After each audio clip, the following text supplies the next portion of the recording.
Hello বন্ধুরা, তোমরা কেমন আছো? আশা করছি ভালো আছো, সুস্থ আছো। তো খুব ঠান্ডা পড়েছে, সকালে চলে এলাম। আজকে শনিবারের নিরামিষ রান্না হবে। তো এগুলো দেখো, ওলকপি। তোমরা কী নামে জানো আমি জানি না, কিন্তু আমরা এটাকে ওলকপি বলি। এইটা আমি কোনোদিন রান্না করিনি, দেখেছি, খেয়েছি, কিন্তু রান্না করিনি। খেতে কষের মতো লাগে। আজকে রান্না করব। মাকেও জিজ্ঞেস করলাম, মা বললো যে এটা ডালনা খেতে ভালো লাগে ঘি গরম মশলা দিয়ে। তো এর সঙ্গে একটু আলু দিতে হবে। তো আজকে রান্না করবো, রেসিপিটি তোমাদের সঙ্গে শেয়ার করছি, তার জন্য তোমরা দেখতে থাকো। আমি প্রথমে এটাকে ভালো করে বানিয়ে নিতে হবে, ছাল ছাড়িয়ে।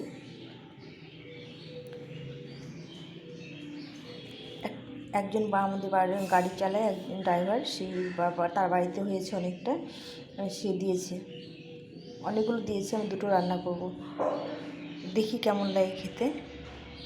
তো চলো কেটে নিয়ে রান্নাটা করি।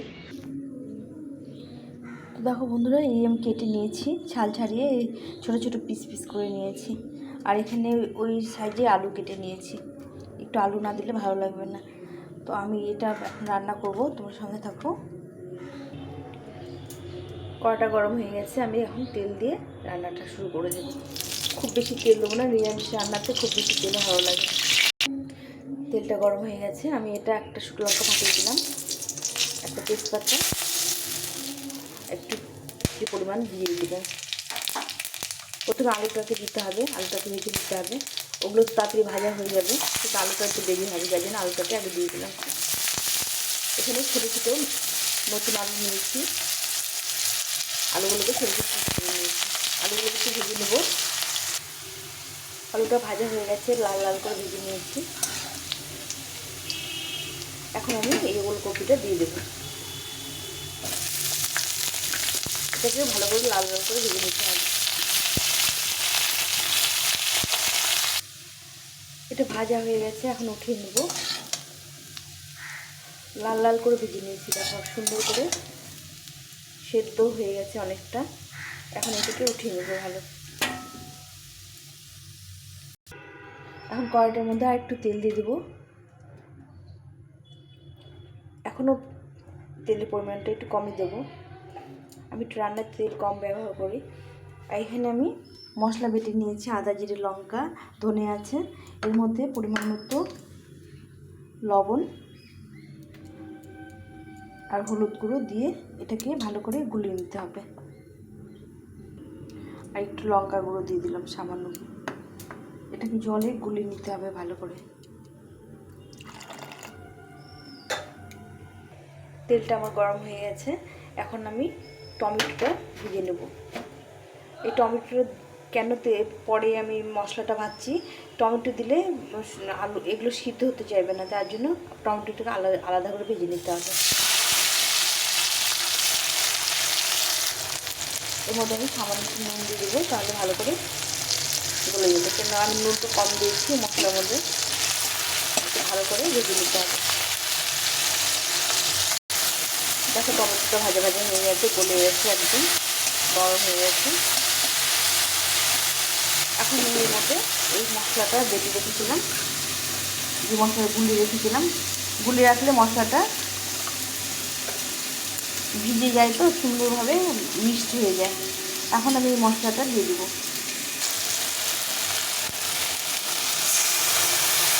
দিয়ে ভালো করে কষিয়ে নেব। তো বন্ধুরা দেখো, টমেটোটা একদম গলে গেছে মশলার সঙ্গে। এভাবে টমেটো যদি আলাদা করে ভেজে নেওয়া যায়, তাহলে একদম সুন্দরভাবে মিক্সড হয়ে যায়, একদম গলে গেছে। এটা একটু তেল ছেড়ে দিলে আমি সবজিগুলো ছেড়ে দেবো।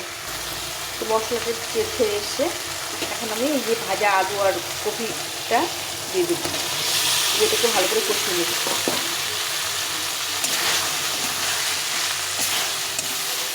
মশলার সঙ্গে ভালো করে কষিয়ে নিতে হবে।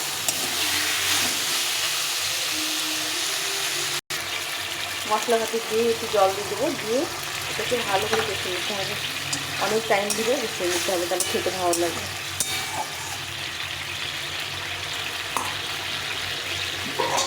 একটু ঢাকা দিয়ে এটাকে কষিয়ে নিই। মশলাটা অনেকটা কষা হয়ে গেছে, এখন সুন্দর কালার হয়েছে, তেল ছেড়ে দিয়েছে। এটাকে আর একটু আমি হিটটা কমিয়ে দিয়েছিলাম, আর একটু হিট দিয়ে এটাকে ভালো করে কষিয়ে নিতে হবে। সুন্দর একটা কালার এসছে, হিটটা একটু বাড়িয়ে দিলাম, দিয়ে এটাকে ভালো করে কষিয়ে নেব। সেদ্ধ হয়ে যাচ্ছে।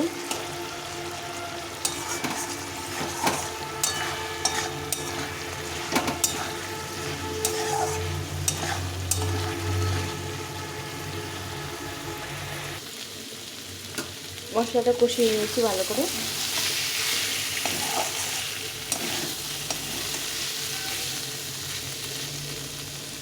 এখন আমি এর মধ্যে জল দিয়ে দেবো, জলটা ফুটিয়ে রেখেছিলাম দিয়ে দেবো।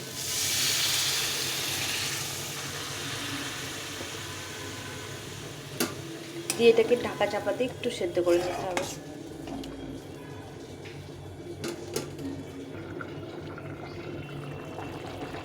সেদ্ধ হয়ে গেছে ভালো করে।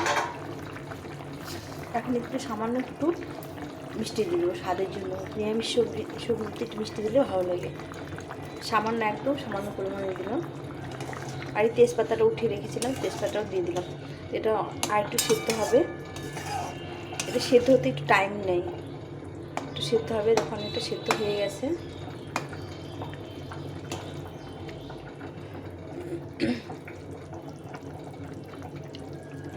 শক্ত শক্ত হচ্ছে, টমেটো দেওয়া হয়েছে, তো এটাকে ভালো করে সেদ্ধ করে নিতে হবে। নিয়ে তারপরে ঘি গরম মশলা দিয়ে নামিয়ে দিতে হবে। তো আমার ওলকপি আর আলুর ডালনা হয়ে গেছে, কত সুন্দর হয়েছে। এটা খেতেও খুব ভালো লাগে। আমি একটু নিরামিষ সবজিটা বেশি পছন্দ করি, যে কোনো নিরামিষ সবজি ডালের সঙ্গে। এটা কত সুন্দর সিদ্ধ হয়ে গেছে, এখন একদম নরম হয়ে গেছে। এর চেয়ে বেশি নরম হবে না। যাই হোক, এখন আমি এখানে একটু গরম মশলা গুঁড়ো, সানরাইজের শাহি গরম মশলা গুঁড়ো দিলাম, আর একটু ঘি দিয়ে নামিয়ে দেবো।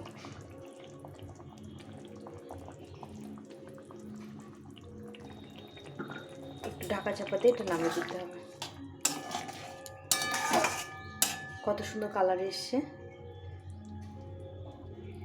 এটা কি বলতো, একটু নরম, খুব মানে খচখচে হয়, তারপরে নরম হয়ে গেছে, খুব সুন্দরভাবে নরম হয়ে সেদ্ধ হয়ে গেছে।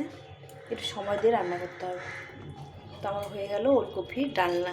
এখন এটাকে নামিয়ে দেবো।